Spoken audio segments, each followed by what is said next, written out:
The adventure is back. The fun is back. It's Willy! It's Willy! Willy's back.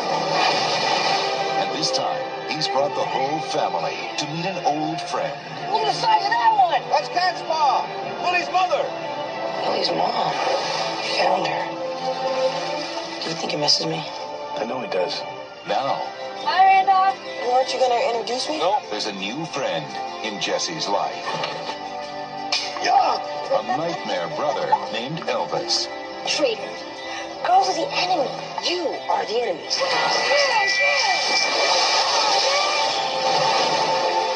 Oh my gosh. He's gonna eat him, isn't he? Woo! I can't believe he let you do that.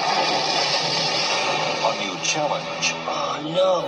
in his future. A 40-year-old Liberian oil tanker ran aground on Lawson Reef. If they swim out of the cove, they're going to swim right into the oil. They die. They're trapped in the cove. They can't get back to their family. I don't know what we can do. I do. Come on, Roy! They're coming after us! And a whole new adventure Yes, again. about to begin. Come on, Willy, this way! There's a small pleasure craft trapped in the fire.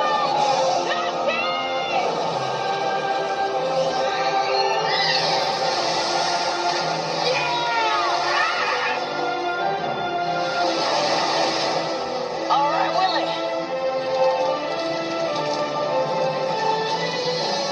Free Willy 2, The Adventure Home.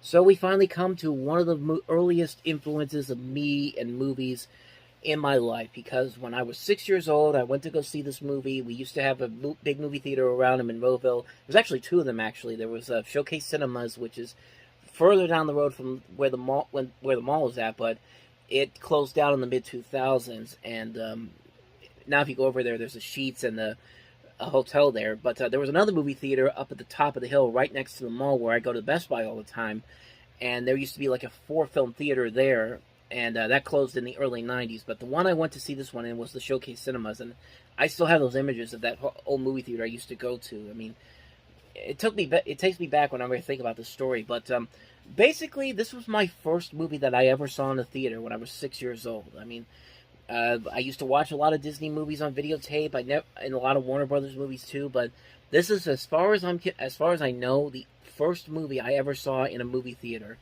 when I was 6 years old. And I remember my 6-year-old self coming out of that movie and thinking to myself, "Wow, this movie was not very good. This was not this. I mean, my first movie on the big screen, and my first thought was, this is a terrible movie." And needless to say, the years have gone by, and I've looked back on this movie, and yeah, my thoughts really haven't changed on this movie. This movie is not very good. This is not a very good movie whatsoever, even though there are a lot of ideas here that I think could have worked. Like, I think the idea of seeing Willy with his family this time around, I thought that was a fun aspect that could be played around, but in the end, it just falls under the typical sequel territory. Like, we got to do the same thing over again, and this time we got to do it bigger and better, because now instead of Willy jumping over the kid to get over to the free water, now we have to have Jesse grown up now with Willy and these other two kids, including his half brother.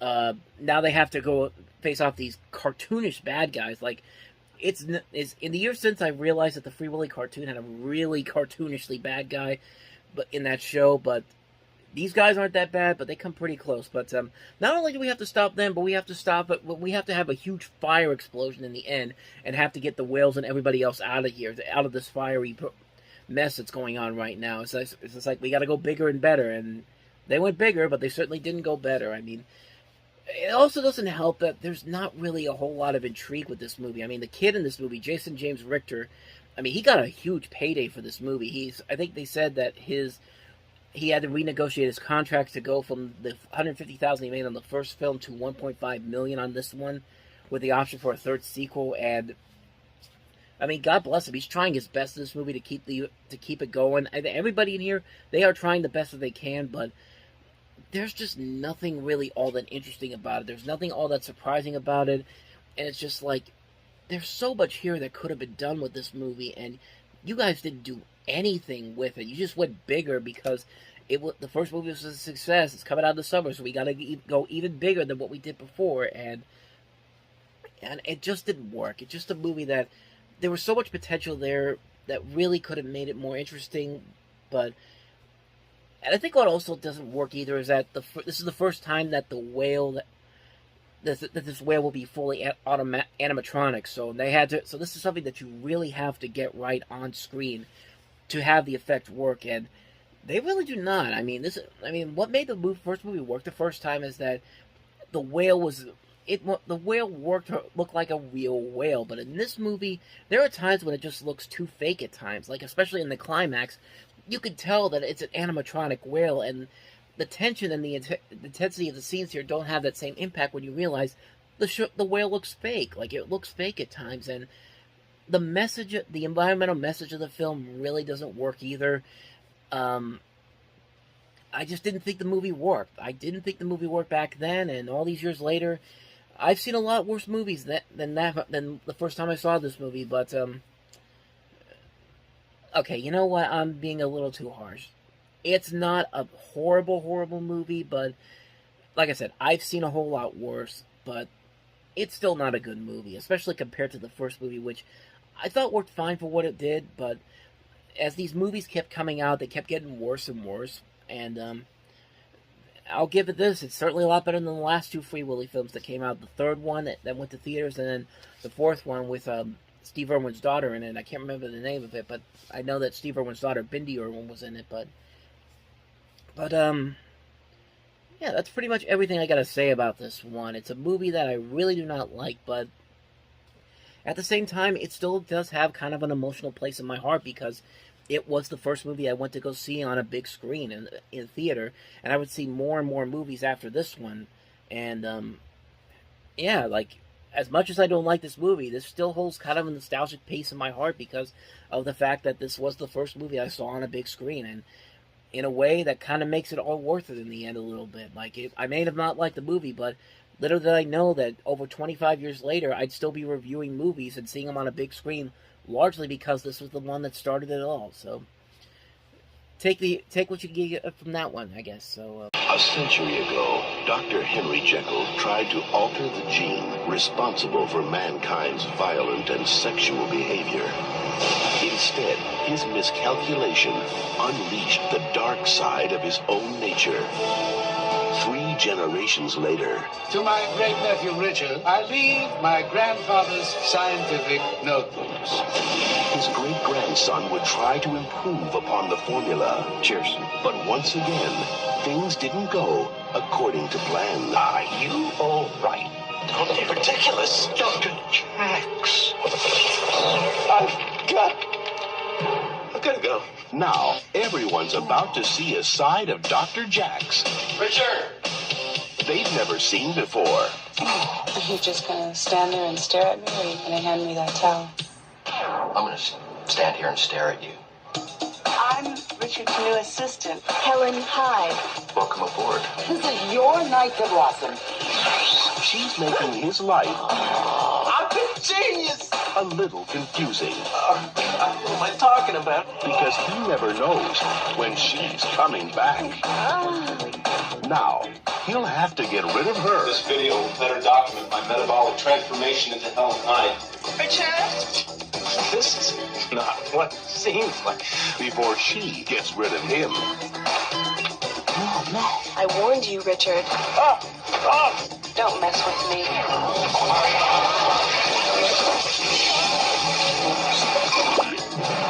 Hildy, you still know how to throw a party. Sean Young, You know, I've got a caulking gun, because that ain't going to do it. Tim Daly, Helen and her damn thongs. Dr. Jekyll, and Ms. Hyde. Sweetheart, Mr. Monkey wants to play.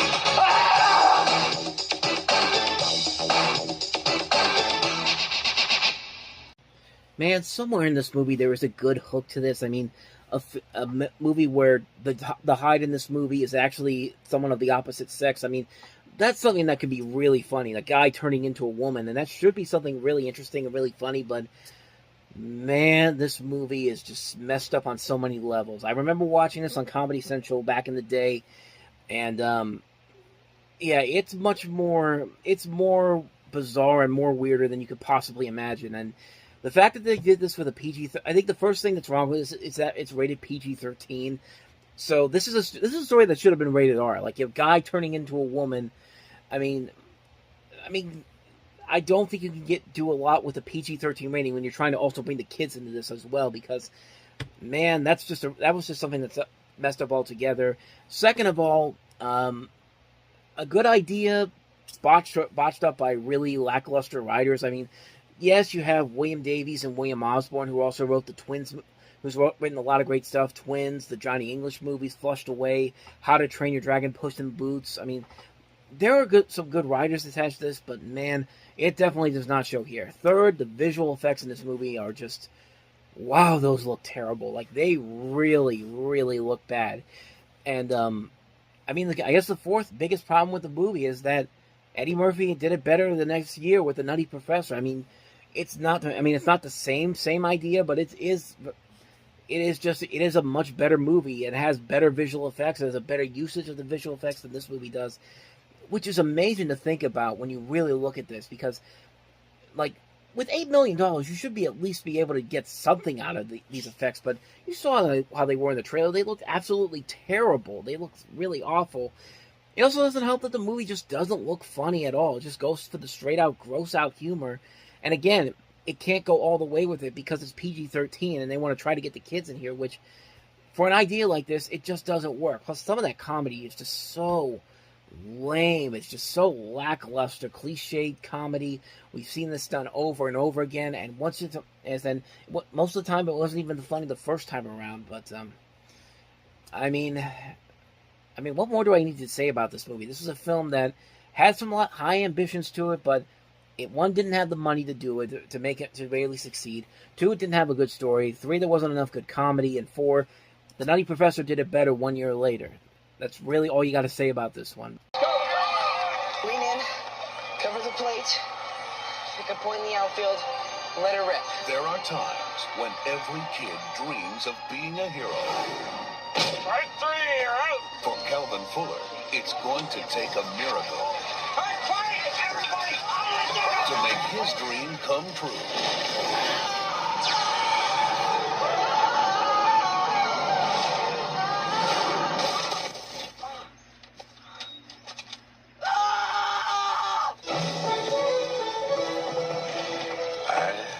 King Arthur. Cool. As from today, you're a knight in training. What am I doing here? I brought you here to save Camelot. Bummer. Good fit. Can you see? Perfectly. Now, when it's time to fight, he's got the edge. And when it's time to party, I give thee Calvin Fuller of Reseda. he's got the technology. Double cheeseburger, lettuce and tomato, and a whole wheat bun. Good Lord. I hear you can make anything. I have that reputation. What about this? What is it? But this time I need something bigger. Bigger.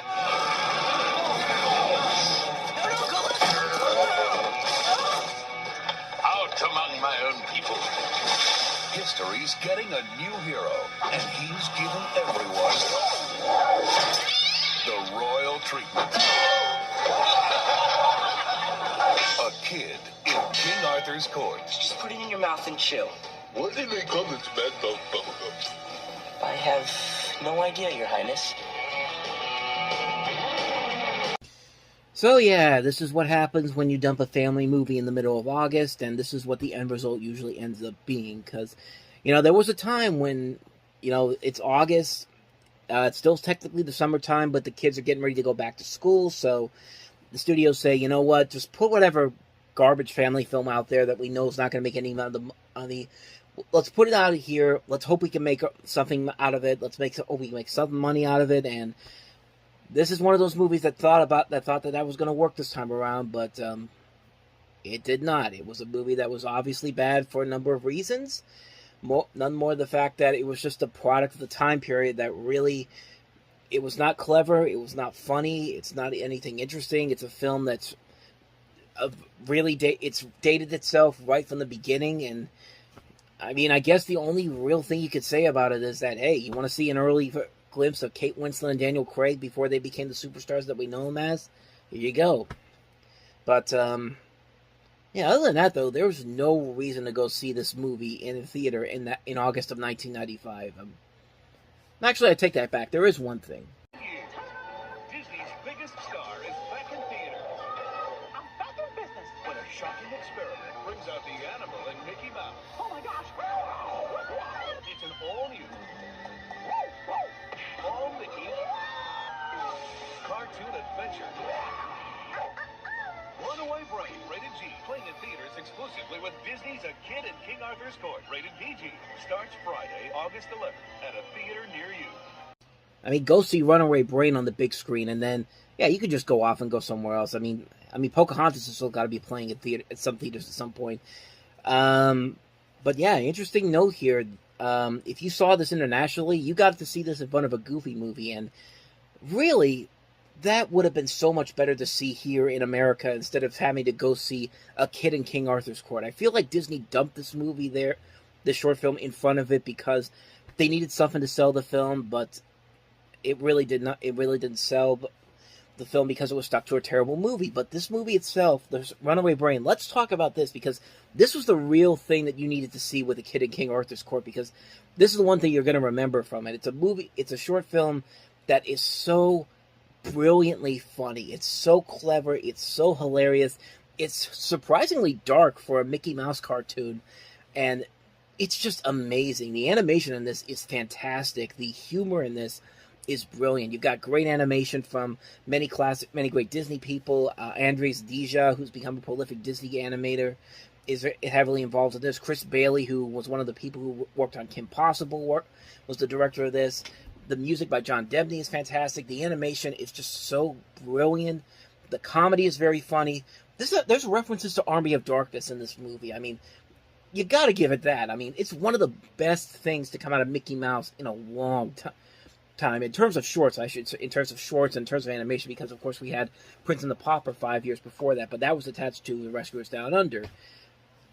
It's just a brilliant short film. If you haven't seen it, go look for it. You can't find it on YouTube, unfortunately, but if you go to, like, Dailymotion, or even if you have Disney Plus overseas, it's there. But it's a short that really, I think Disney's purposely trying to hide it because it hasn't been on Disney Plus since the streamer came on, and you can rarely find copies of it. I think it's available on a Mickey Mouse in living color when they did the Walt Disney Treasures set. I think it was the second volume they did it with.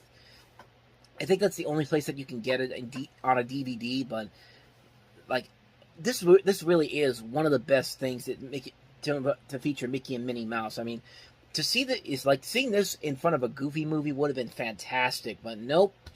Had to go see it with Kid in King Arthur's Court because you want to try to hide it, put it on one of the worst movies you've ever put out. But Runaway Brain is far from that. It's an amazing short. Like I said, go look for it. You will not be disappointed by it. That's the one reason you should have seen A Kid in King Arthur's Court in theaters. After that short played, should have been just like, yeah, I'm getting out of here. So yeah, because what's following after that is not going to end very well. So there you go. Kid in King Arthur's Court and Runaway Brain. Obviously, the one with Mickey Mouse is the better option in that double features.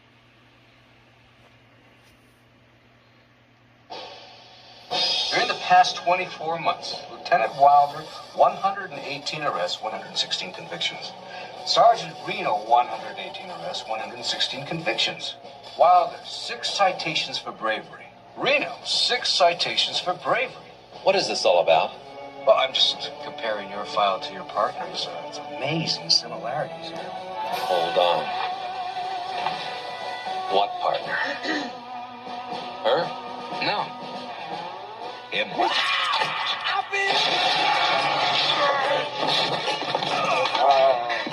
You could help. Coming soon to theaters across America. Police work is going to the dogs. Chuck Norris. Top dog. No doubt about it. You boys are made for each other. You don't even look like a police dog.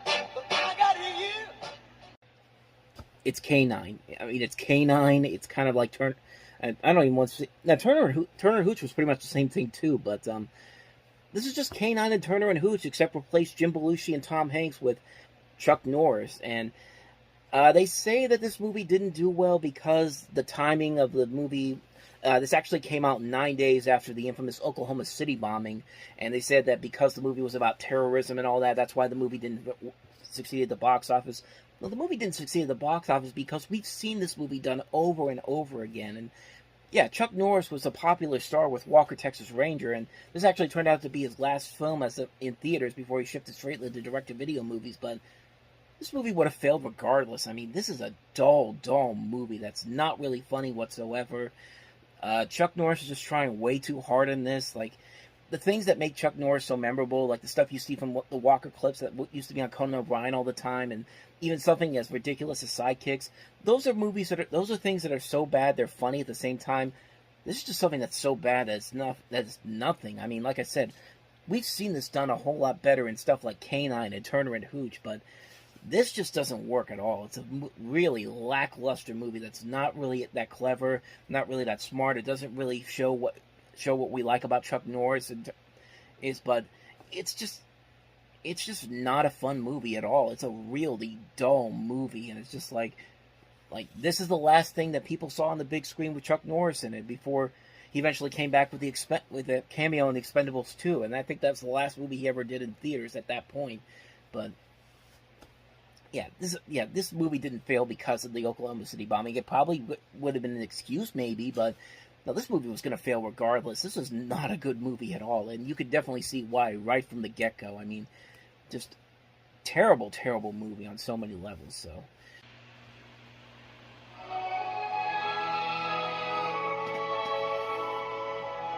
This Labor Day, on a beautiful lake, in a quiet town. Dad, who's Shorty? Probably some ancient Indian myth. He's a slimy, wart-covered serpent who feeds on the bodies of prepubescent female children. Josh, get a life. All I want to know is if he's real or not. Ashley Black is about to discover magic in the water.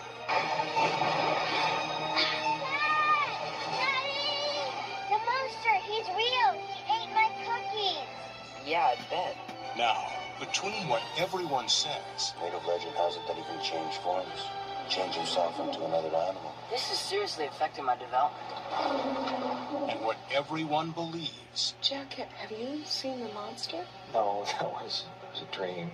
Is what she knows in her heart. They're killing him by putting toxins in the lake.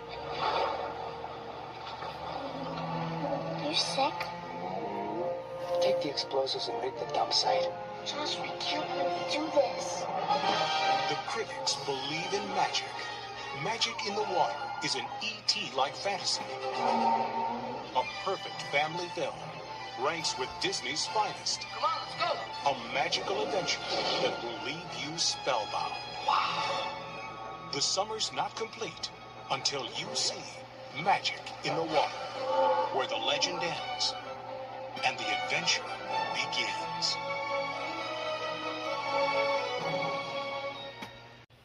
So you noticed E.T., obviously. I mean, it literally says an E.T.-like fantasy, which it's not an E.T.-like fantasy. It's a straight-up rip-off of E.T. There's a little bit of Free Willy in there with the environmental message.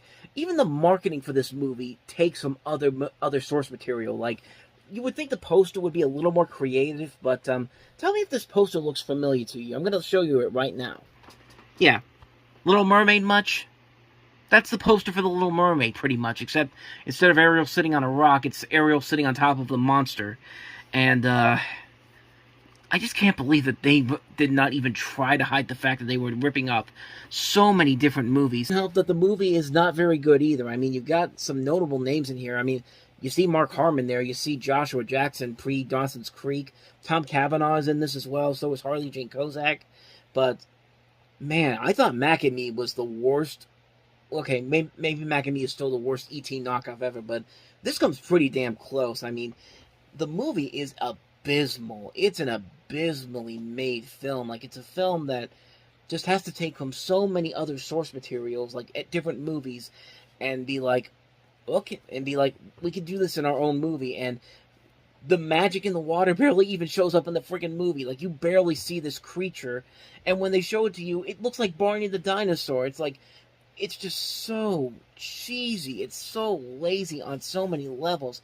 I never thought I would see a knockoff of E.T. that would make Mac and Me almost that would come close to being as bad as Mac and Me, but this is pretty damn bad. Like, this is a horrendous movie on so many levels. Like it's no wonder why they had those quotes in there to make people try to go see this movie, but it didn't work because the film crashed and burned at the box office, and hardly anybody ever talks about it, and probably for good reason, because the movie is complete and utter bullshit.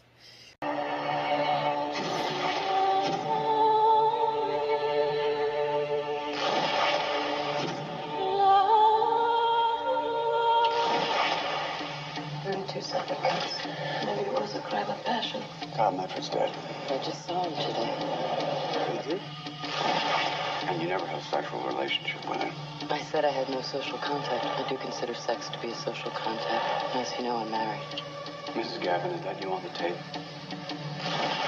How could you let them do this to you? They didn't do anything to me. I was in control, and I liked it. I saw that shot of you before. She's got no alibi, and we got a prince and a hatchet. I cheated on my husband. I didn't know I could be arrested for it.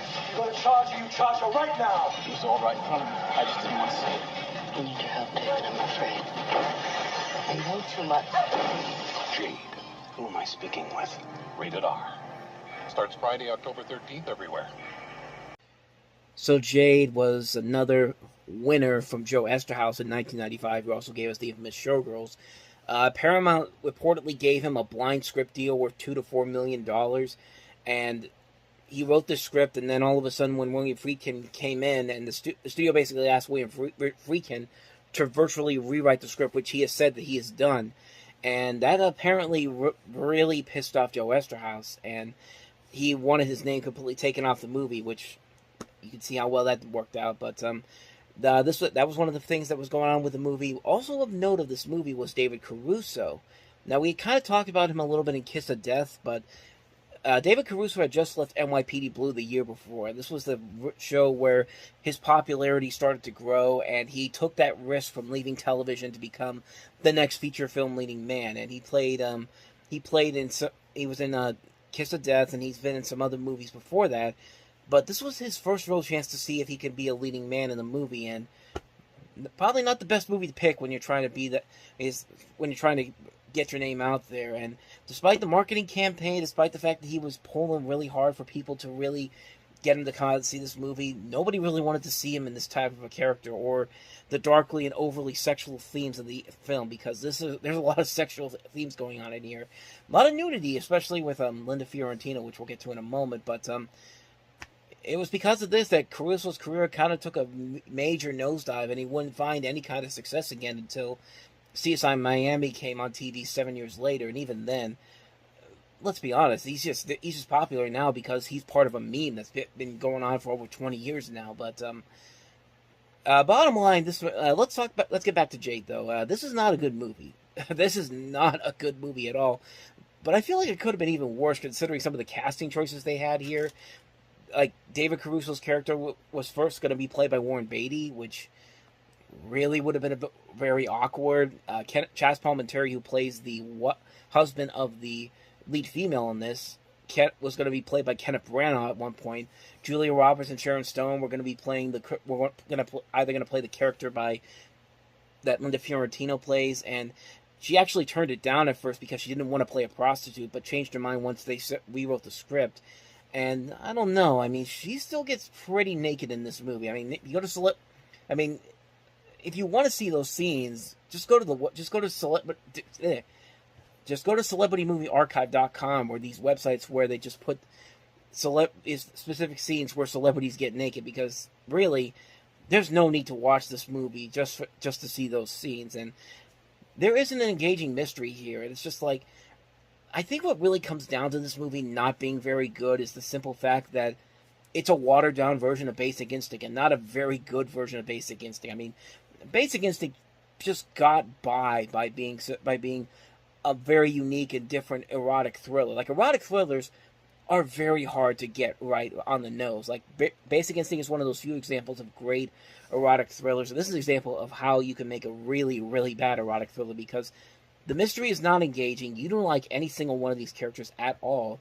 I feel like Linda Fiorentino kind of gets screwed over, too, because her career was on a high note after she had started in The Last Seduction. But after this, I mean, yeah, she had Men in Black in 97, but after that, nobody really talks about her all that much. She's barely been in notable movies, as far as I know. But, again, I'd have to check again. But I feel like this movie really took a nosedive on her career, too, but it took a lot more time. But yeah, really, nothing about this movie worked at all. It bombed hard at the box office, a $50 million budget, and only made back, didn't even make $10 million back at the box office. I mean, that's how bad it is. Like, it doesn't even have that emphasis of so bad it's good, like Showgirls does. It's just a bad movie. The writing is not very good. The characters are unlikable. The mystery is not very convincing at all. It's just a disastrous movie on so many levels that even the people who made the film have long admitted, yeah, this is a terrible movie on so many levels. Like, even people like Michael Biehn, who's in this movie, has said, I had no idea what I was doing when I made this movie. It's just like, you think? You think that was possibly the case there? And, I mean, really, what more can you say about this movie? Like I said, you want to see the hardcore sex scenes or the nude scenes in this movie, just go online and find them. They're free. They're out there. Nobody's really trying to hide them from anybody, but you'd probably be better just looking at the stuff on there than actually going to the movie theater and wasting your money on this or even renting this. It's not even good. Like I said, it's not even good on a so bad it's good level. It's a bad movie on so many levels. One of the worst movies of the year. Year 2033. There's no law. No mercy. You're gonna really love this one.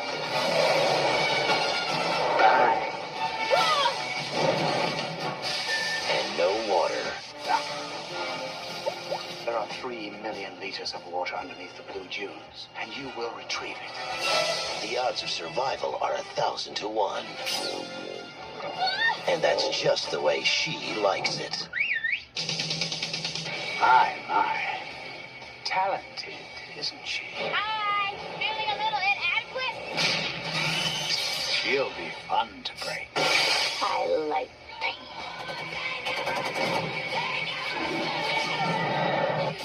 Lori Petty. Did I hurt you yet? Ice-T. Turn this boat around and you're gonna get us off killed. And Malcolm McDowell. Just how many of my men did you kill? United Artists Pictures presents. Just say, I won. I won. Tank Girl. What's it like knowing you're about to die? You dumb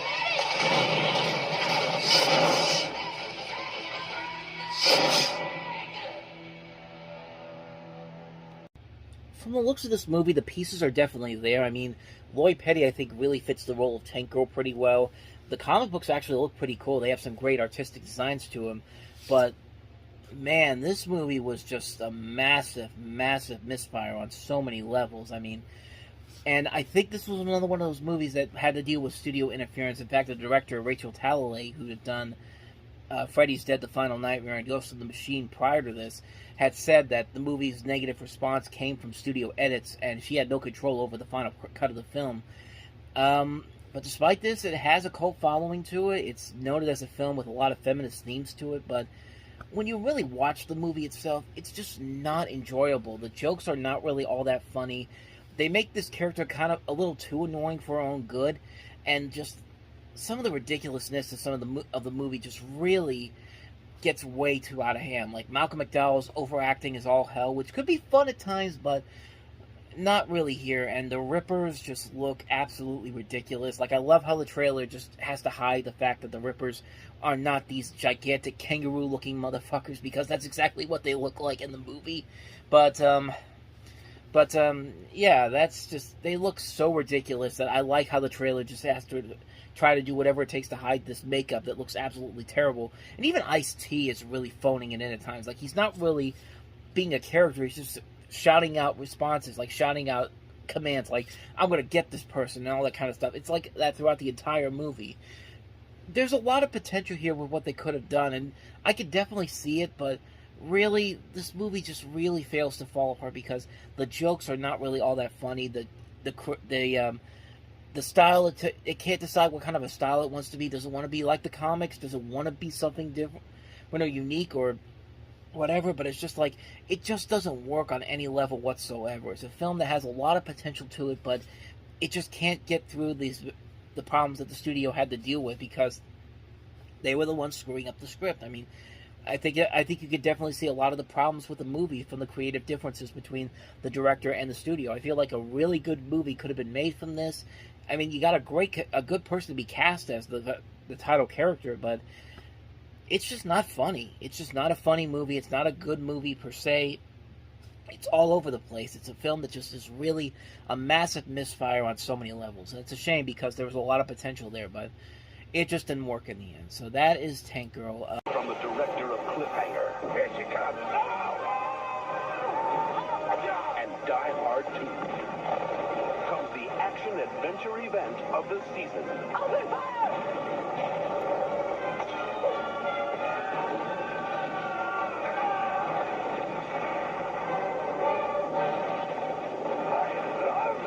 fire!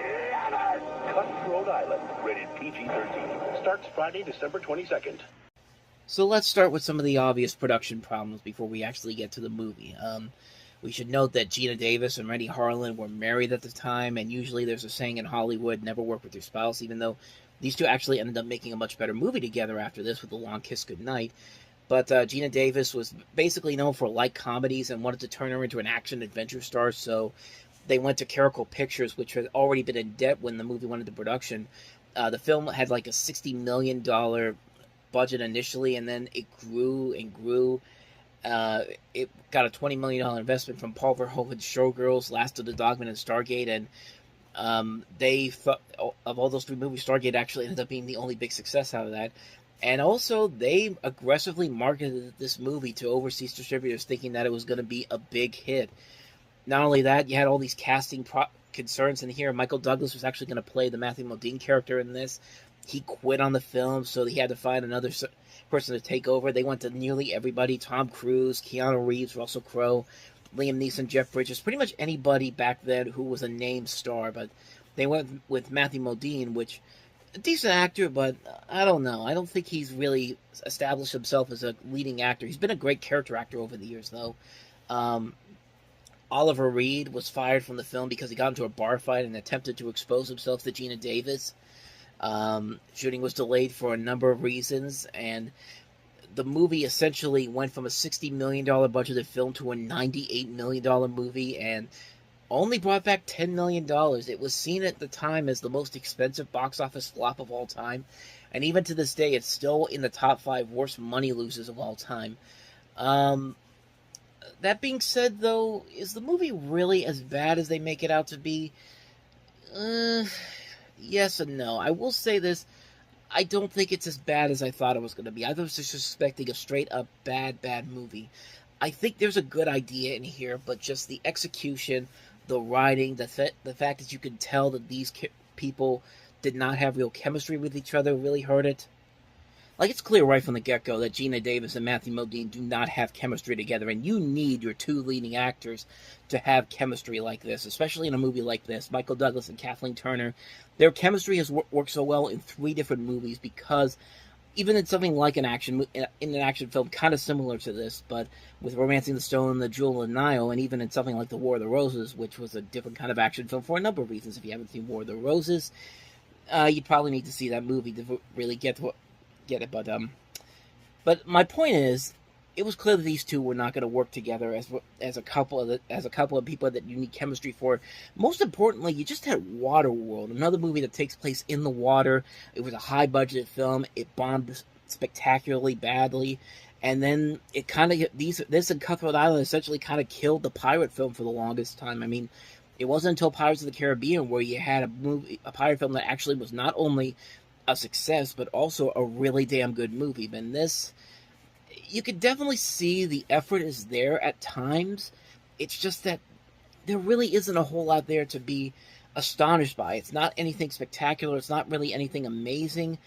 it's just kind of there. There's not really anything that really gets you invested in what's going on, and that's really one of the problems with the movie. There's a lot of potential here, but it just doesn't do anything to really make me want to say you should check this movie out and you might actually really enjoy it. I watched it once. It's not as bad as I thought it was going to be, but at the same time, it doesn't really do anything to make it stand on its own. It's a film that's just really mostly a forgettable movie, and you can see why it failed miserably. And it definitely could have been a whole lot better had they actually taken some time to actually put this movie together. Those problems behind the scenes didn't turn out to be a big deal, and they actually put everything that they could to make a really good movie. But as it is, it's not the worst thing I've ever seen, but it's not the greatest thing I've ever seen either. So, very mixed opinion on Cutthroat Island.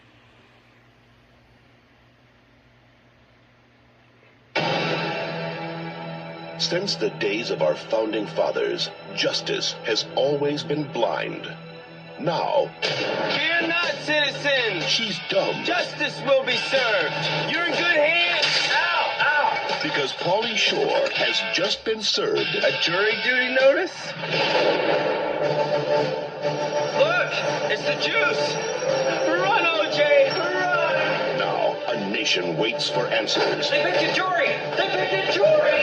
They're serving tuna salad for lunch! Tuna salad for lunch! A jury sacrifices all personal comforts. Welcome to your new home, away from home. Lifestyles of the rich and sequestered. And the murder suspect puts his life in the hands of the people.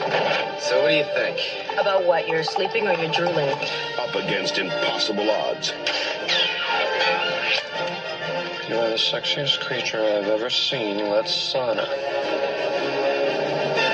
One man stands alone. And that is why you elected me, jury foreman. To protect our honor. Counsel will approach the bench. What are you doing here? I didn't think it was fair that you guys got to have your own little secret powwow over here while we didn't get to listen. It's not fair. To defend our freedom. Number 6, sit down! And most of all, to ply. To milk the system for everything it's worth.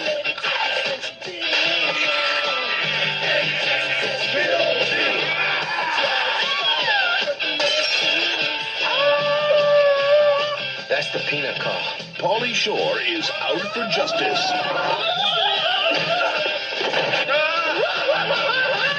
Jury duty. Your girlfriend's here to kiss you goodbye. Say hi to Judgito. I mean, really, do I need to say anything more about this movie? I mean, just from that trailer alone, you can see everything that's wrong with this movie. This is not a funny movie. This is a film that has been universally panned both by critics and audiences. It was a notorious box office bomb.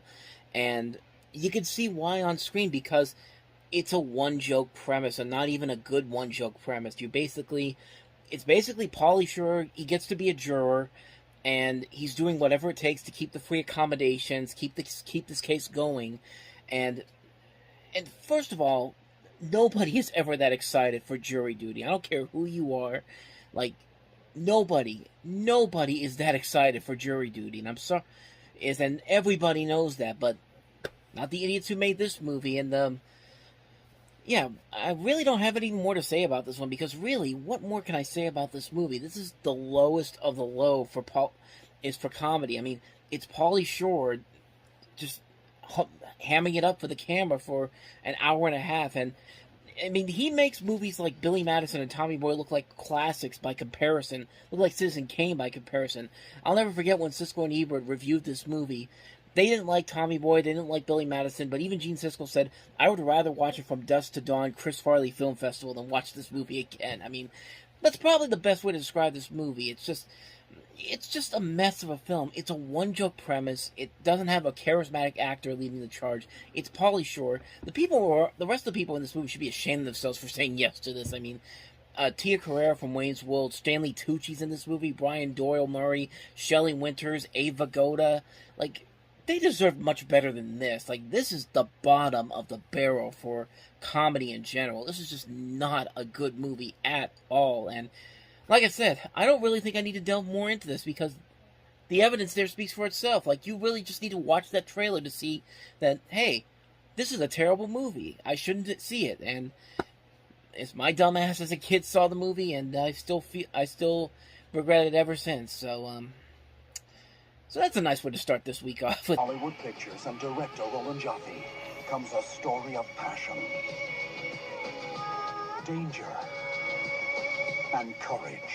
I would risk my life just to spend a few moments alone with you.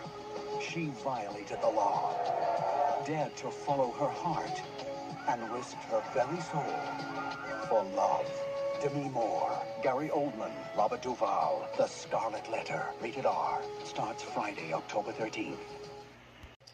So like I said, this is probably not as notoriously bad as Jade, but if you've actually seen the movie, you actually would debate whether or not it's on those same levels of some of those really bad movies, because let's just sum it up here. This is basically an adaptation of Nathaniel Hawthorne's story, The Scarlet Letter, about a woman who falls in love with a young minister. They end up having a sexual relationship. They become inseparable lovers, and the woman becomes sentenced to wear scarlet A for adultery because of what she did. And it's not a happy story whatsoever. Bottom line, it's not a happy story on any level whatsoever. But you get a guy like Roland Joffe who did The Mission. He did The Killing Fields. No, he didn't do... Yeah, he did The Killing Fields. He did City of Joy, Fat Man and Little Boy, some notable films. I mean, he could make this into a good modernized epic, something maybe on the levels of even something like Gone with the Wind, if there was a good script involved. But, no, what they do here is pretty insulting to the original story. Yeah, they basically give this story a happy ending. And there is no way to make this story work with a happy ending involved in this. Like, nothing happy happens in this movie whatsoever. This is like something that a person that writes a Lifetime or a Hallmark Channel movie looks at and says, "No, we got to change this. We got to make the ladies feel happy about the situation here. Like, everybody needs to have the happiest of endings possible." And it's just like, wow, like, you are so off on what you were trying to do here. There's no way this story worked with a happy ending. Like, there's no way that this can work with the way that you want to tell the story. And you see why it plays out in the movie. It's not enjoyable. It's not engaging. And it just shows how just so messed up the scriptwriter for this was when they were putting this together. And then, but if that was the major problem with the movie, that's the major problem with the movie. That's what I want to say. The major problem with the movie is the fact that they give us a happy ending. Like, what were they thinking? And it also doesn't help that the chemistry between Demi Moore and Gary Oldman does not work whatsoever. Robert Duvall's in here, and he's not very good. It has a really good cast overall, but they're just given a script that's not worthy of enjoyment whatsoever. It's not even a so bad it's good type of a movie. It's just one of the most ridiculously messed up adaptations of a story that you will ever see. If Easy A can make this work better than the original movie, The Scarlet Letter, and Easy A was a straight up comedy. I mean, it was basically the comedic version of The Scarlet Letter, and that movie did it a lot better than this adaptation that's supposed to be taken seriously ends up doing. And it's just like, it's a mess. It's a mess of a movie. It's another one of those movies that would have been on the list of the worst movies of '95 for me if I'd actually put a list together, which, I mean, I did a kind of on the website, but yeah, this is one of those movies that you look at. It may not seem like the worst movie ever, but once you watch it and watch what they do, you have no reason to believe that this wouldn't be on a worst of the year list or even the worst of the decade. Like, it's amazing how low this movie sinks for entertainment value. It's just ridiculous. So, okay, like right now, for example, the Haitians need to come to America. But some people are all, what about the strain on our resources? And it's like, when I had this garden party for my father's birthday, right? People came that, like, did not RSVP. So I was, like, totally bugging. I had to haul ass to the kitchen, squish in extra place settings, and, like, people were on mismatched chairs and all. But by the end of the day, it was like, the more, the merrier. And so, if the government could just get to the kitchen, rearrange some things, we could certainly party with the Haitians. Wow. You guys talk like grown-ups. Oh, well, this is a really good school. Mr. Hall was way harsh. He gave me a C minus. Well, he gave me a C, which drags down my entire average. Hello? There was a stop sign? I totally paused. You try driving in platforms. Oh, should I write them a note? Ew! Get off of me! As if. Cher's got attitude about high school boys. It's a personal choice every woman has got to make for themselves. Cher's saving herself for Luke Perry. Cher, you're a virgin? I mean, I'm not prude. I'm just highly selective. I mean, you see how picky I am about my shoes, and they only go on my feet. Nice stems. Thanks. What the hell is that? A dress. Says who? Calvin Klein. What are you doing? Yo, you get on the freeway! Get on the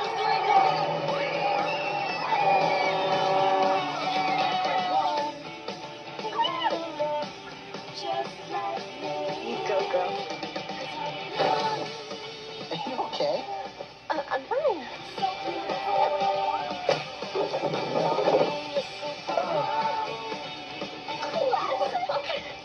Whatever. Did I miss something? This big hair back? Amber, my plastic surgeon doesn't want me doing any activity where balls fly at my nose. Well, there goes your social life. I'm gonna be a supermodel.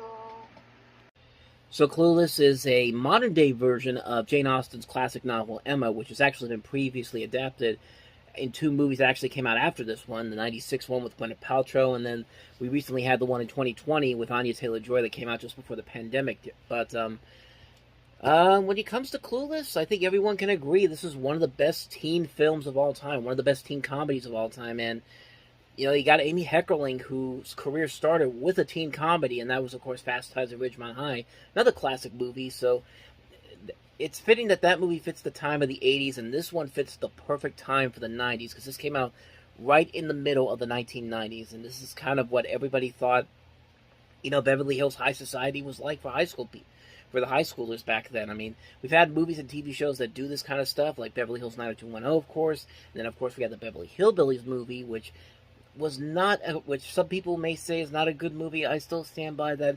It is still a funny movie, but this is definitely a movie that really defined 1990s Beverly Hills culture, and it's just a fun movie. I mean, the casting in this movie is great. Alicia Silverstone, who plays the leading girl in the Cher Horowitz, is very good in this movie. This is a great film that launched her into superstardom, and actually got her a $10 million multi-film deal with Columbia Pictures that actually came after this.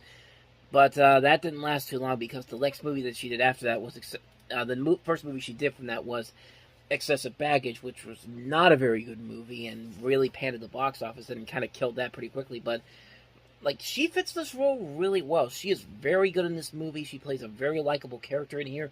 In fact, everybody in this movie is really damn good. You see a lot of notable names getting their starts in this movie.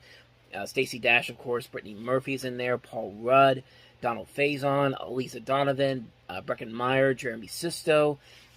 You also have Dan Hedaya, Wallace Shawn, Twink Kaplan, Julie Brown is in this.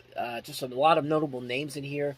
And it is a really funny movie. Like, even though it is very dated for the 1990s, you can still watch it over 25 years later and still get a good chunk of laughs out of it, because it just has that appeal that just can make it last. You can go back to it, have a good laugh at what we think the 90s were like, and you can still really find a lot of funny moments in here. This movie is still really funny after all these years, and it has a long legacy to it. I mean, it has a lasting legacy to it. I mean, we saw a Super Bowl commercial this year where Alicia Silverstone reprised her role, and I mean, it was a fun commercial too. Like, it was this movie really does hold up after all these years. The TV show that came out after that, not so much. I hardly remember it. I know it ran for a couple of seasons, so it did. It did run for a couple of seasons, but it didn't really have that same legacy like the movie does. I mean, the movie still holds up after all these years. It's still a funny movie. It's still an amazing film. It's one of Amy Heckerling's best movies, and I don't think I need to say anything more about it. Clueless is just a fantastic film. Guy, can I ask you a question? Why do you want this? All my favorite memories have been of movies. Guy has just started working for the biggest producer in Hollywood. I cannot tell you how grateful I am that you could start right away. And he thinks he's in heaven. You Ow! Who do you work for? have If you were in my toilet bowl, I wouldn't bother flushing it. no brain. Too bad. He's gone to hell. I'm not trying to be cruel. I'm just trying to help. The boss who owns him. What are you doing? I was going to the bathroom. I need to go.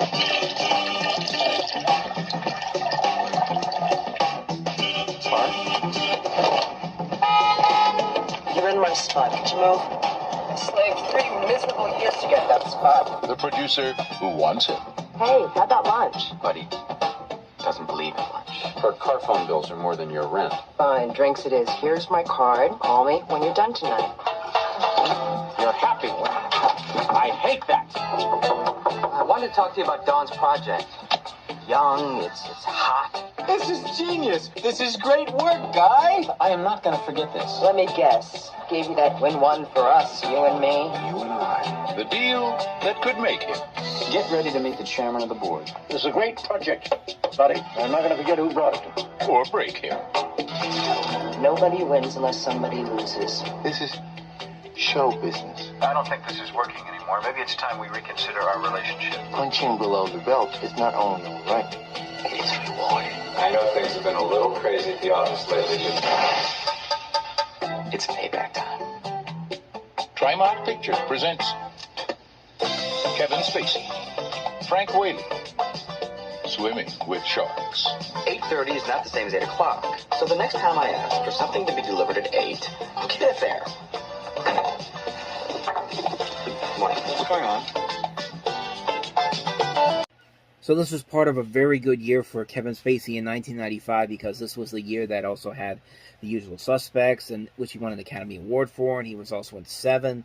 And then you have this movie, which is probably the lesser known of the 3 movies that I mentioned, but should definitely be up there with the other 2 because this is a pretty damn good movie. Like, anytime Kevin Spacey can play the asshole boss and just make you hate him so much, he's doing his job well because, man, he's terrific in this movie. Frank Whaley's also very good here, playing the new assistant.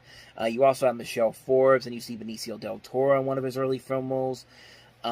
Just a really good movie. Very funny, very much a black comedy, some good thriller aspects, and it's just a real fun movie. You love seeing Frank Whaley's character getting revenge on this asshole by the end of the movie. It's just so amazing what this movie is able to do. Like, it's so brilliant. It's so funny.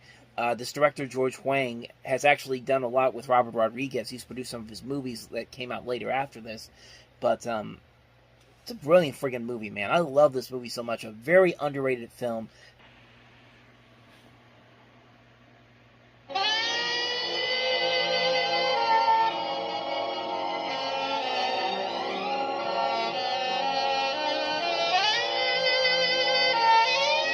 Holy shnikes. Is that for me? No, son, that's for me.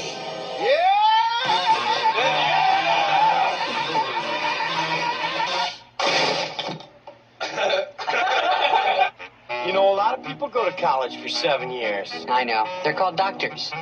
There's always has been, always will be. A family firm. Oh, son of a... Someday my son will run it. Luke, I am your father, lad. Aw, I've interrupted happy time. That's my name. Yeah, that's your new office now. Whoa. Do we really want to put the future of the company in Tommy's hands? Promise me you'll look after Tommy boy here till he gets his feet wet. Sure, and thanks for choosing me. Hey, Tommy, this is not a vacation for me. I'm out here against my will, so the least you can do is pretend to work. Ugh, I can actually hear you getting fatter. All right, it's sale time, so remember, we don't take... No for an answer. No. Okie dokie. I'm gonna pass. Gotcha, thanks. Oh, son of a... That's gonna leave a mark. Okay, we'll check you out. All right.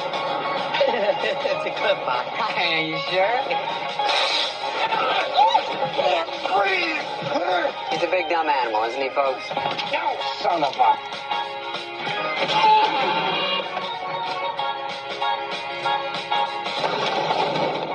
What'd you do?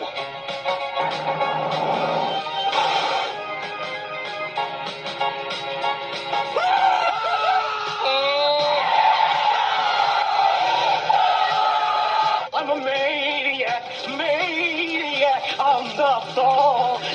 Did you eat a lot of paint chips when you were a kid? Why? So as I said before, this is one of my favorite comedies of all time, and really, how can you blame me on that? I mean, this is a great, great comedy. It's so silly, it's so ridiculous, it's funny as hell. It's rather emotional too. It's just a great comedy that just works on so many levels. And I mean, Chris Farley and David Spade, their first movie together. Of course, they've been on Saturday Night Live over the last few years, and then they appeared in other movies, especially the ones produced by Lorne Michaels, who produced this film as well. And here's their chance to show that what they could do as leading actors in a movie, and really, they show off what they can do pretty well. This is just everything came together so well. You got Peter Segal, who just done Naked Gun 33 1/3, which, even though that's the least of the Naked Gun movies, it's still a funny movie. You have Bonnie and Terry Turner, who had just come off of the Brady Bunch movie, which is a great film. And then, like I said, Chris Farley and David Spade, Lorne Michaels from Saturday Night Live. I mean, everything just came together so well, and they made a really great movie. A movie that's not only funny as hell, not only a movie that has so many quotable lines to it. I mean, I can still quote the line, "I can get a good look at a T-Mobile by sticking my head up a bull's ass, but I'd rather take the butcher's word for it." That's one of my favorite quotes of all time from any movie. But on top of that, the movie actually is just a good film. Not only does Chris Farley prove he can be really funny on screen, there are times in the movie when he has to have these emotional moments. There has to be those heartfelt moments, and they play it so well. Like, there's great moments in the movie where Farley has to actually act and not just do comedy, and he does very well here. I feel like this movie was heavily misjudged when it first came out, because I think a lot of the critics that saw the film compared it too much to Billy Madison, and felt like it was going to be that type of a movie, when it's far from that. I mean, like I said, Billy Madison's not a bad movie, but I don't think it's one of Adam Sandler's best movies like most people would think it is. But this is just such a great film that I can always go back to. I can always quote this movie every single time. Like when I was doing that, getting the clip for the trailer there, it took a lot for me not to start quoting lines from the movie. That's how much I love this movie so much. It's a film that I've seen so many times. I can quote this movie so many times. Yeah, it's a very formulaic storyline. It doesn't really have a lot of creativity or intelligence to it, but it's just so funny. It's a movie I can go back to every single time. I will always laugh at it every single time. I freaking love this movie, man. This is one of my favorite comedies of all time, and it's just such a classic film on so many levels. I mean, one of the best comedies from the 90s.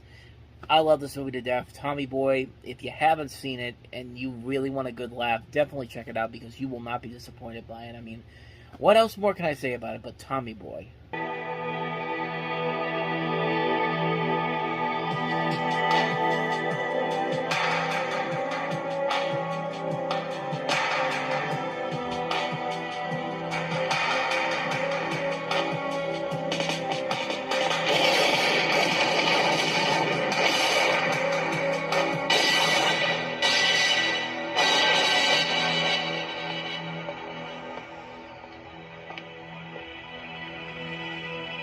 Expecting someone else? So I may have mentioned this when I did License to Kill in 1989. Pierce Brosnan was actually supposed to replace Roger Moore, but unfortunately he was stuck in a contract with NBC. NBC wouldn't let him out of his contract with Remington Steele, so they had to scramble to find a new person to take over, and that was Timothy Dalton, who took over for 2 movies with The Living Daylights and License to Kill. Probably 2 of the more underrated James Bond movies. I don't think anybody really gives Timothy Dalton his credit as James Bond, because a lot of what would eventually be shown in the Daniel Craig movies shows up in those movies, and I think they're very well done. I think they're very underrated films that deserve a lot more attention, but Pierce Brosnan now finally gets a chance to shine almost 10 years later, and some also notable things about this particular film is that because this was after License to Kill, the world politics had changed. This is the first James Bond movie to be produced since the fall of the Berlin Wall, the collapse of the Soviet Union, the end of the Cold War, and there's a lot of questions about whether or not James Bond could still be relevant in the modern world, and most people thought that it would be ridiculous to try to bring him back, and it's best to leave an icon in the past, but the people who made this movie had some ideas of how to do it. They could have gone with a period piece in the 1960s, a female 007, or a black James Bond, which really right now, without Daniel Craig, with Daniel Craig now officially done with his films, that's pretty much where they might be going from there. I mean, you never know. Idris Elba could still end up being James Bond for all we know. But they decided to go back to the beginning of to what makes the series so unique, and it was seen as a successful revitalization. They modernized it for a modern audience. One of the innovations they did was casting a female M. The M in this is, of course, played by Judi Dench. And the new M in this quickly establishes herself as remarking that Bond is a sexist, misogynistic dinosaur and a relic of the Cold War. And it's an early indication of Bond being far less tempestuous as Timothy Dalton was in the original James Bond movies. And because of what they did, this ends up becoming one of the best Bond movies. I mean, not only does it acknowledge the sillier and cliched things about the Bond films in the past, but it also does try to do something unique and different to make the franchise work in modern times. It helps that you have a guy like Martin Campbell, who has proven that he can not only resurrect James Bond once, but twice in 2 different generations, because he would do the same thing with the next James Bond, Daniel Craig. And we'll get to that one eventually when we get to 2006, but I mean, Goldeneye pretty much showed you that Pierce Brosnan was always the perfect choice to play James Bond. He just nails it so perfectly. He's got the feel of the character down. He also shows the humorous side, but also in those he should have in this situation he gets himself into. But he can also play it straight. He can also play it in a serious role. And not only that, you got a great story. It kind of is the equivalent to Patriot Games because, of course, you have Sean Bean in here, and it kind of has that similar concept to it. Maybe it's just because he was the villain in that film as well, but the action overall is pretty damn good. The song by Tina Turner in the beginning is great. The supporting cast is terrific. It's just a great film. And I can't bring up GoldenEye without bringing up the GoldenEye video game. Even though I didn't have the Nintendo 64, I had friends that had the N64. And we had a good time playing that one. And needless to say, that's one of the best movie adaptations of a video game ever. Video game adaptations of a movie ever, I should say. But, like I said, GoldenEye perfectly sets up Pierce Brosnan's Bond films on the right note. Everything's working in the right direction. They did a great job of bringing them into modern times. It's a near-perfect James Bond movie. It's easily one of the best films in the series and one to not be missed out on. I mean, if you haven't seen it by now, you're doing yourself a huge disservice. It's basically down to that, so. In a town known for fame, wealth, and glamour, one honest man has come to Hollywood to make a killing. My name's Chili Palmer. Chili's a gangster. Ran a club I used to play at for another gangster back in Miami. How is Momo these days anyway? Dad, so you make movies, huh? I produce feature motion pictures. I got an idea for a movie. Doesn't everybody? Yesterday you were alone, Sean. Yeah, but I was never that into it. You think the movie business is any different? Ray, look at me. Why don't you take a look at that? You must bring something heavy to the deal. I do. Me. I think you ought to turn around and go back to Miami. You're a stuntman, huh? Yeah. Any good? I mean, he's got no respect for us. That's not bad for a guy his size. Got a major star interested. There's 2-time Academy Award nominee, Martin Weir. He played the mob guy turned snitch in Cyclone. Yeah, one of his best parts. No, well, the best part was when he played the crippled gay guy that climbed out with me. I guess in your line of work, there's times you have to get kind of rough, huh? Not really. Have you spoken with Mr. Palmer since your husband blew up? Oh, my Leo! It says here you're getting Martin Weir for the part of Lovejoy. How you gonna do that? Take a gun, I'm gonna put it to his head. I'm gonna say, sign the papers, Martin, or you're dead. That's it. I wonder, would that work?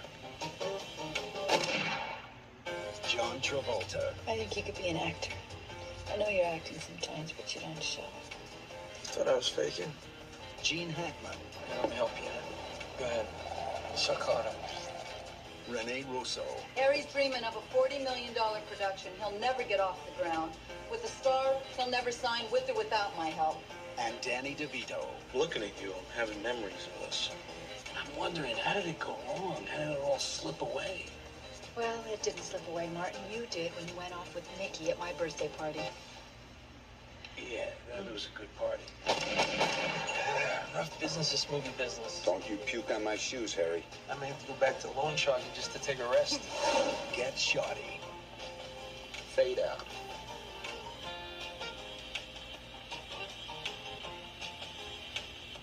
So, of course, this is based off of a story by Elmore Leonard, who also wrote Out of Sight, which was also later turned into a great movie.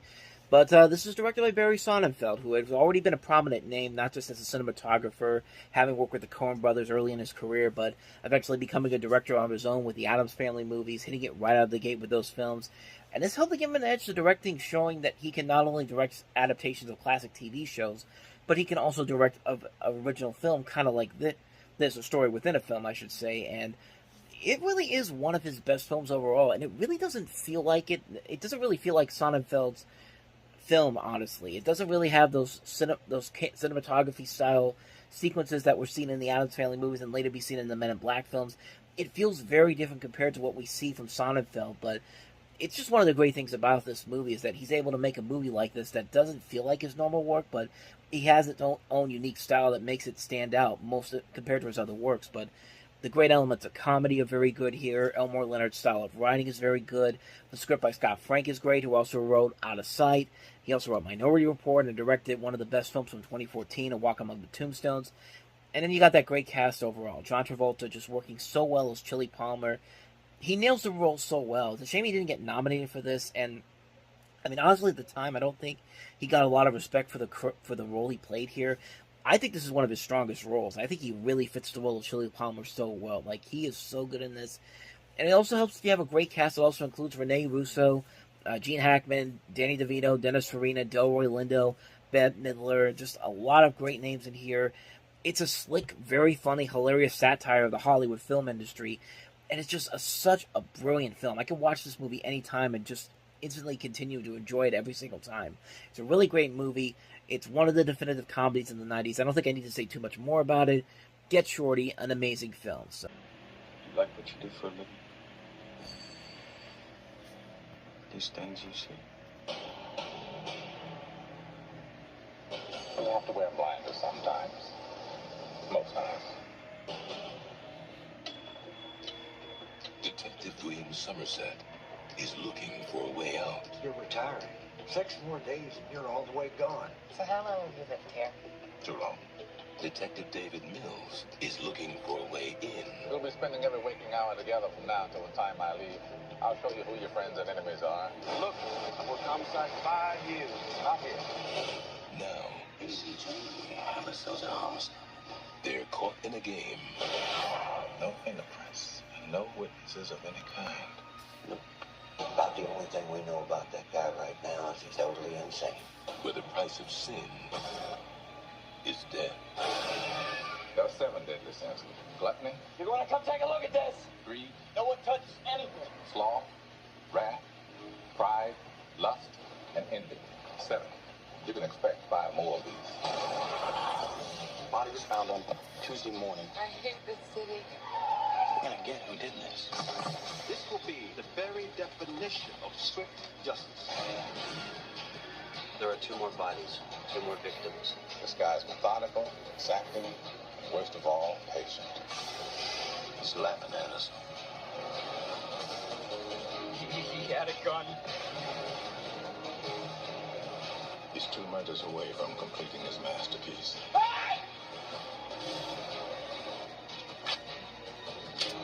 Let's finish it. Brad Pitt, Morgan Freeman, Gwyneth Paltrow. Have you ever seen anything like this? No. 7.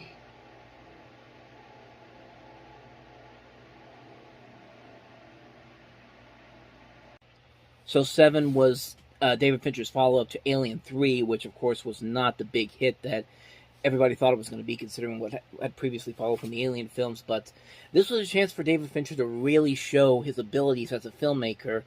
And for this scriptwriter, Andrew Kevin Walker, this is actually a script that he wrote back in the late 1980s during a period of rising crime and drug addiction in New York City. He actually sent this out to a company in Italy before it eventually got bought over to New Line Cinema. The executives at New Line didn't want to do the script the way it was, with the bleak ending that it had, and wanted a more mainstream, upbeat outcome to it. And so what actually happened was he actually sent this out to David Fincher, and he accidentally sent the original script. and David Fincher agreed to do that movie as long as that ending remained. So that's how that ending kind of stayed in there. And the script continued the efforts to change the ending, but faced opposition from David Fincher and the cast and crew.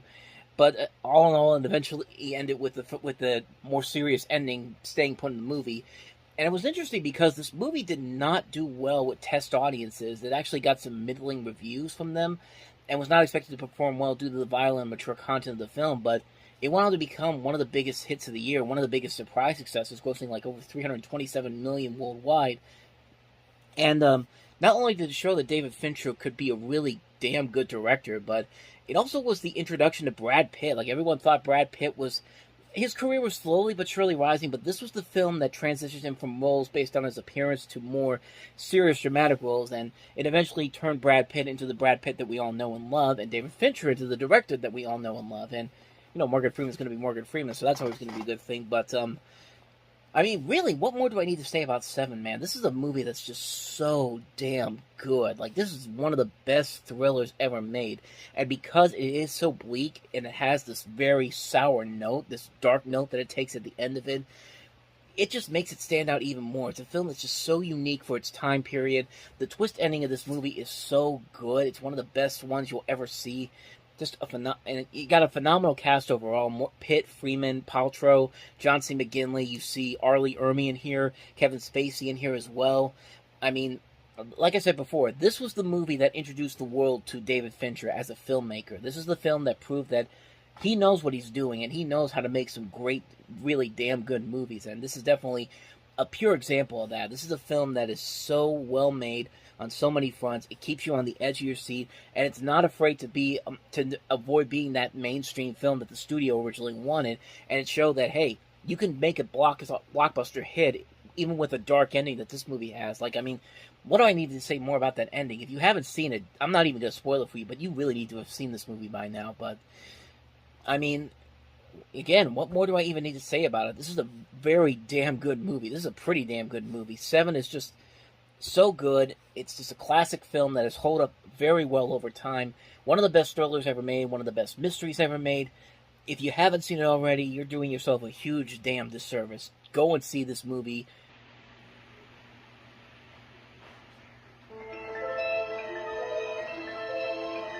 When I first came to the boss's farm, it was a whole new world to me. Everyone here seemed to know their place. The boss and his wife, the sheepdogs, the sheep, and all the other animals. Well, almost. We've got to do something about that duck. Now I just have to figure out where I fit in. I want my mom. Good heavens. Who are you? Hey. There. The little pig's a bit low. He's going to sleep with us. But Mom, he'll wet the pig. What are you? You. Pig. What are you? I'm a you. A you. This is the story of a brave soul. Hello, sir. Get out of here. Who is trying to find his destiny. Can I learn how to work the sheep today? Get him up, pig. Remember, you have to dominate them. Bend them to your will. He knew his path would not be easy. I'm not sure if you realize how much the other animals are laughing at you. It's not a duck that thinks it's a rooster, it's a pig that thinks it's a dog. You should accept what he is and be thankful for it. But now he's determined. They're sheep. They're inferior. Oh, no, they're not. To take care of business. All a nice little pig like you need do is ask. His way. Thanks very much. It was very kind of you. A pleasure. What a nice little pig. From Universal Pictures comes the story of Babe. You look like an intelligent, sophisticated, discerning young fella. Who, me? The pig with the gift of gab. La, la, la. Nerves of steel. Get out of here, you big buttheads. And a heart. May I call you Mom? Of gold. Babe.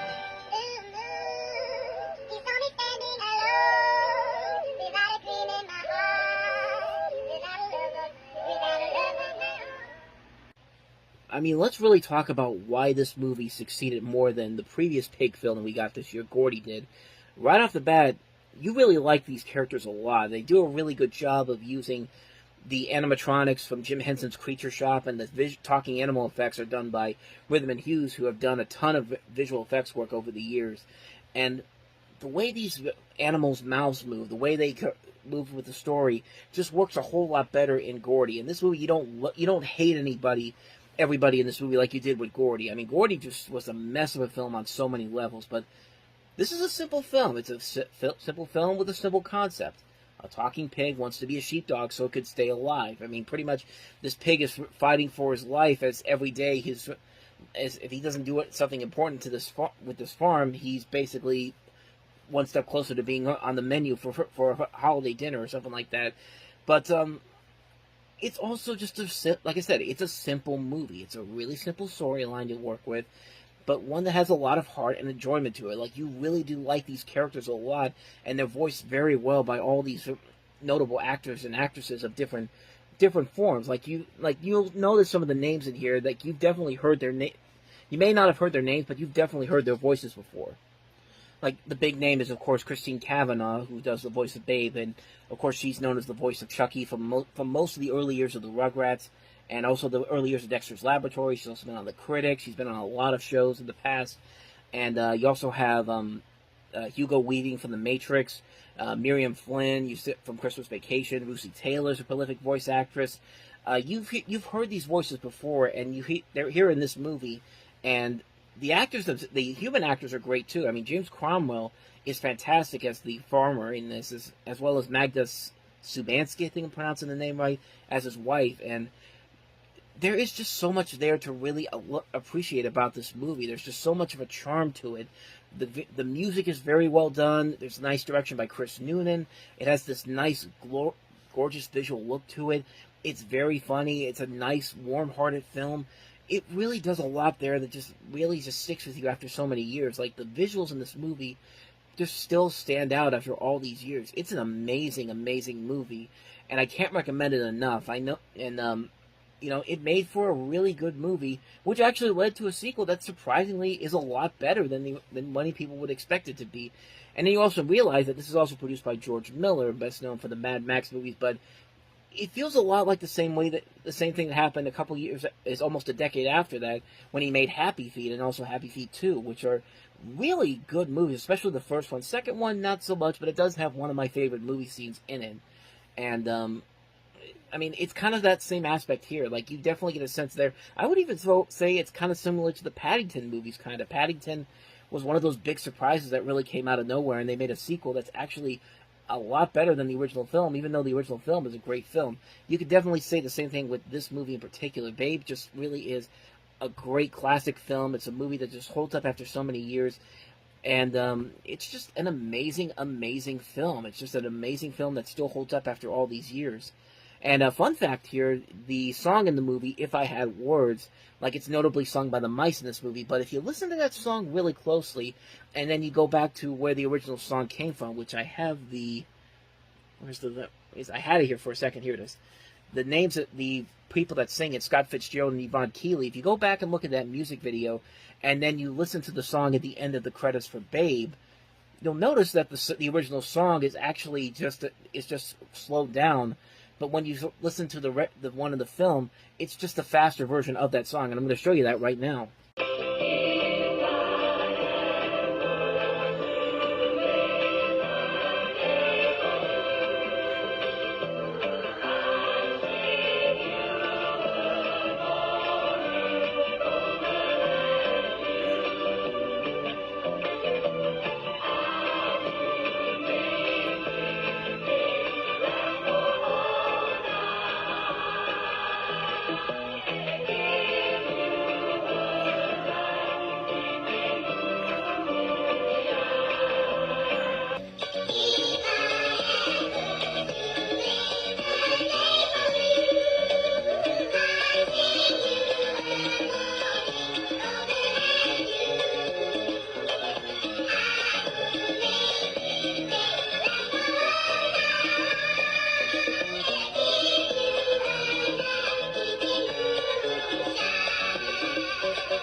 Now, I knew this because I actually changed the pitch on it from the normal pitch on YouTube to 1.5. I think it was 1.5, but if you listen to that 1.5 version, you can definitely hear it's the same version as the one in Babe. Take a listen for yourself.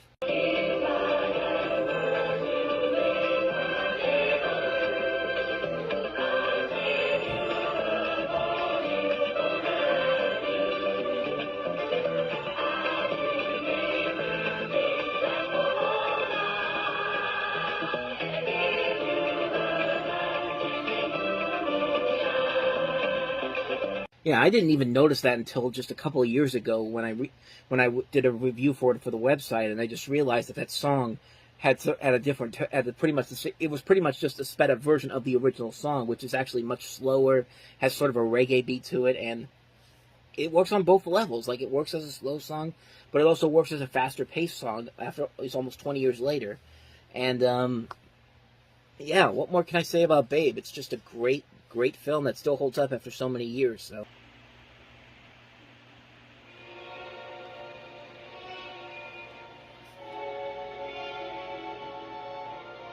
On the 13th minute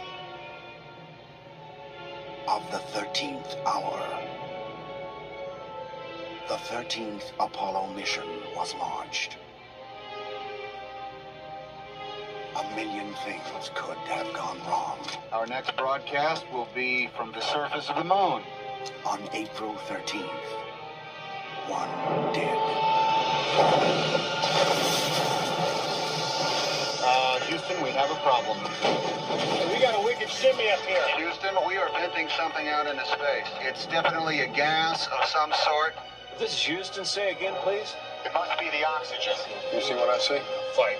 Their heart rates are skyrocketing. We have a 401 alarm. It can't be real. Oh, man, it is fighting. Jack, what's the story here? I keep losing radio signal. That can't happen. It's got to be instrumentation. And we got some serious time pressure here. We're looking at less than 15 minutes of life support left. Like they're all over the place. Damn, we're losing it. We never lost an American in space. We're sure as hell not going to lose one on my watch.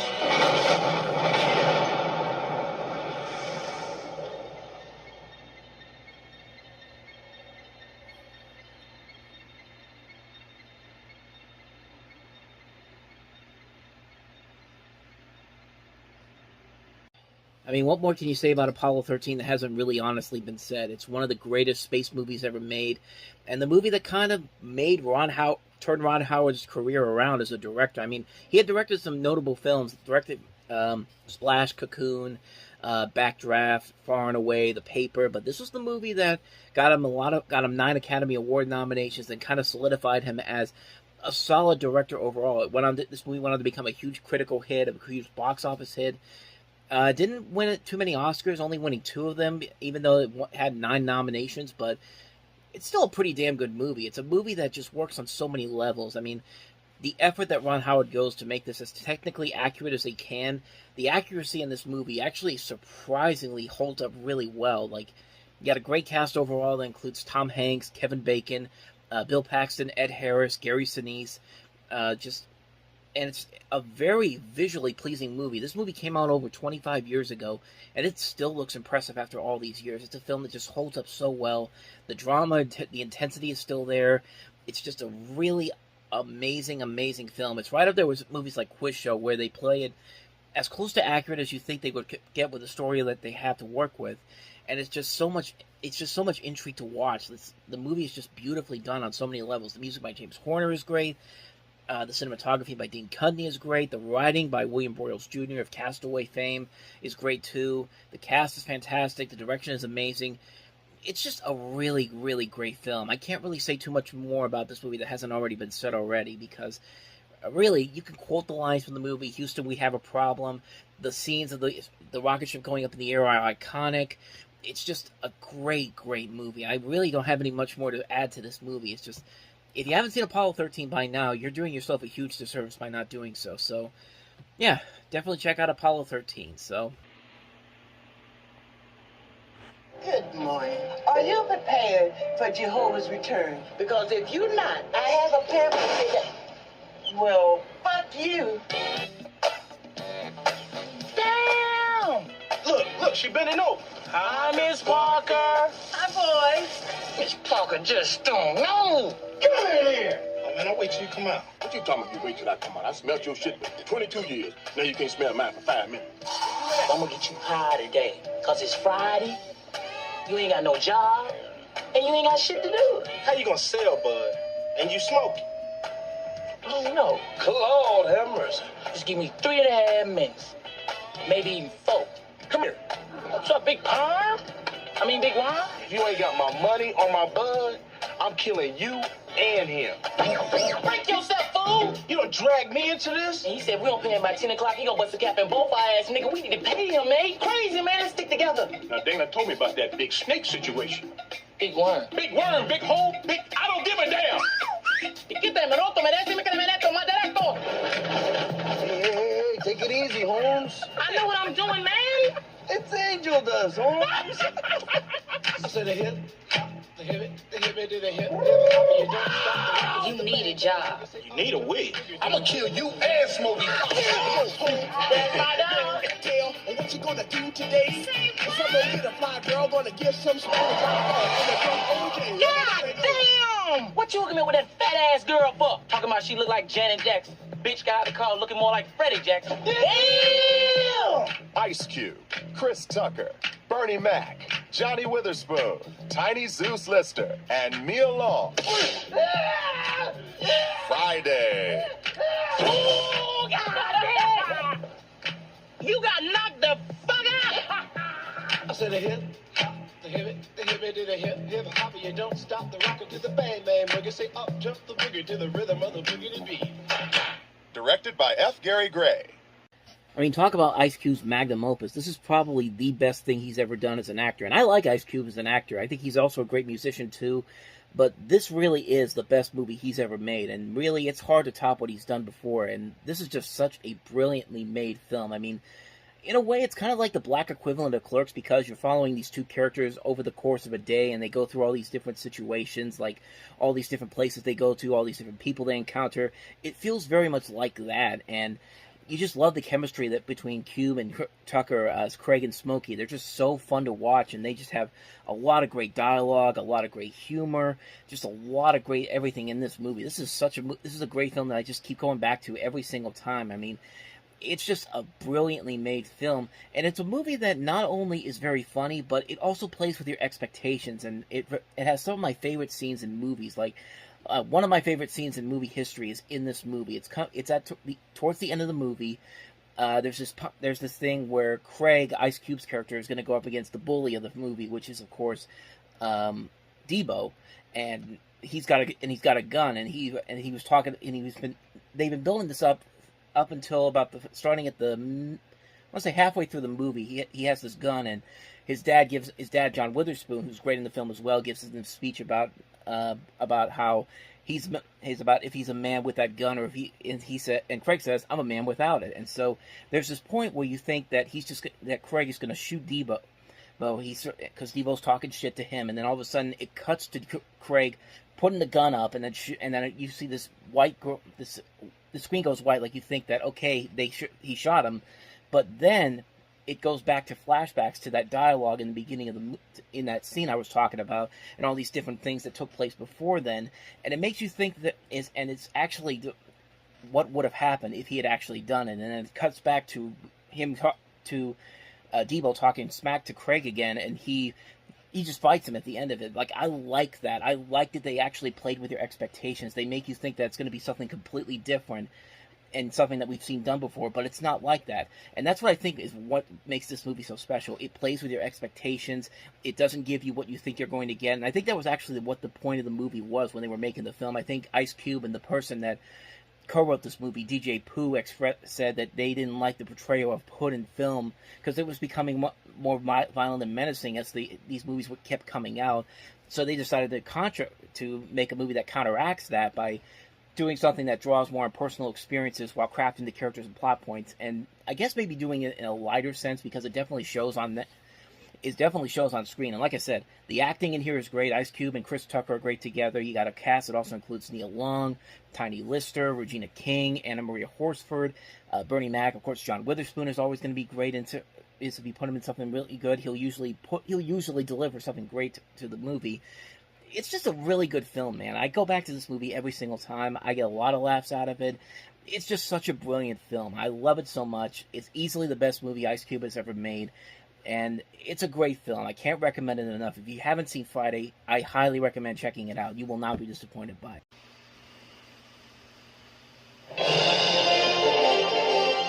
Sergeant? Yes, sir. Establish a recon post downstairs. Code Red, repeat. We are at Code Red. Recon Plan Charlie. Execute. Move, move, move, move, move. It's a big one.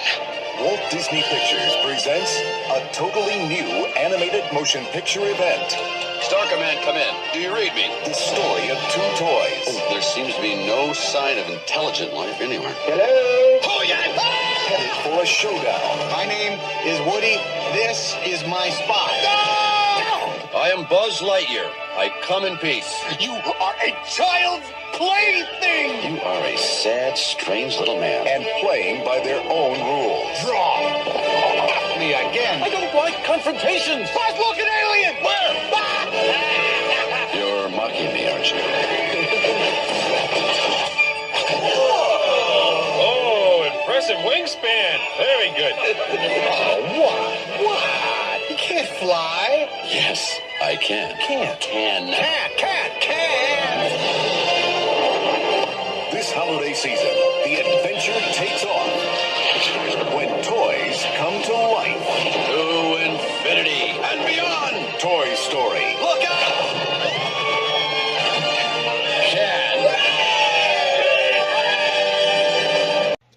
Like I said, this is a movie that really does not need an introduction. I think everybody knows what Toy Story is, who's involved with it, why it's considered such a beloved movie, and why it's considered a groundbreaking movie. It's the first animated movie done entirely by computers. It's a film that still holds up to this very day.